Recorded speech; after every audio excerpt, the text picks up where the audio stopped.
उपदानासाठी येणे आहे। मी मागच्या आठवड्यात शिक्षण संचालकांना पत्र दिले आणि त्याच्यामध्ये एक वाक्य घातलंय, जर आमचा अनुदान आम्हाला मिळालं नाही तर आम्ही गेल्या वर्षी 2/11/23 जो 1 दिवसाचं लाक्षणिक उपोषण केलं होतं तशा पद्धतीचं पुन्हा लाक्षणिक उपोषण करणार आहोत।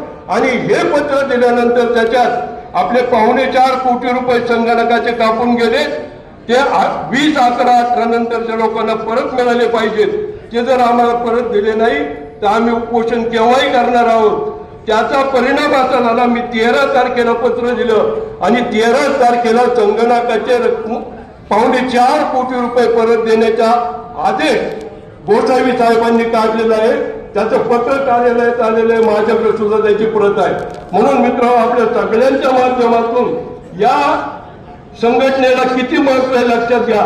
राज्याची संघटना 67 वर्षापूर्वी स्थापन झाली। अहमदनगर जिल्ह्याची संघटना कैलासवासी गरा खोकरकरांनी 40 वर्षापूर्वी स्थापन केली। संघटनेला खूप मोठं योगदान आहे। म्हणून आपण या संघटनेवर, याच संघटनेचं पाईक राहिलं पाहिजे। या जिल्ह्यामध्ये मान्य साहेब संघटनेचे 8000 सभासद आहेत आणि हे सगळे सभासद आमच्यावर प्रामाणिकपणे विश्वास ठेवून काम करत आहेत। त्याच्यानंतर 30 जुलैची जी वेतनवाढ आहे, 30 जून रोजी जे सेवानिवृत्त झाले त्यांना 1 जुलैची वेतनवाढ मिळण्याचे प्रस्ताव आपण सगळ्यांचे मंजूर केले, त्यांना सुद्धा त्यांच्या फरकाचा लाभ दिलेला आहे। म्हणून या पुढच्या काळात आपल्याला काय मागायचंय तर आम्हाला आता वयोमान आमचं कमी झाले, 65 वर्षाला आम्हाला 10% पेन्शन वाढवली पाहिजे, नंतर 70ला वाढवली पाहिजे, 75ला वाढवली पाहिजे। आयुष्यमान पूर्वीसारखं आमचं राहिलेलं नाही। 1000 रुपये केंद्राप्रमाणे आम्हाला मेडिकल भत्ता मिळाला पाहिजे। ह्याच्या काही मागण्या आहेत, या सगळ्या मागण्या आपल्याला जर पदरामध्ये पाडून घ्यायच्या असल्या तर आपल्याला सगळ्यांना संघटनेवर प्रचंड प्रेम केलं पाहिजे। आज जशी तुम्ही संघटनेवर एकी दाखवली, आम्ही ज्याच्या वेळेला हाक मारणार आहोत। 65च्या पुढच्या शिक्षकांना अर्ध तिकीट आहे, 75च्या पुढे ज्यांची तब्येत चांगली आहे त्यांना फुकट आहे।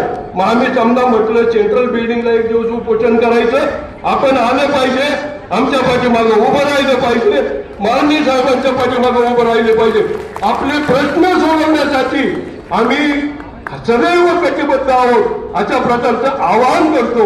आणि पुन्हा एकदा आपण सर्वजण अत्यंत प्रेमानं संघटनेवर अत्यंत प्रेम करण्यासाठी या ठिकाणी उपस्थित राहिल्यास पुन्हा एकदा सगळ्यांचं मनापासून स्वागत करतो। आणि एक शेवटचं सांगतो,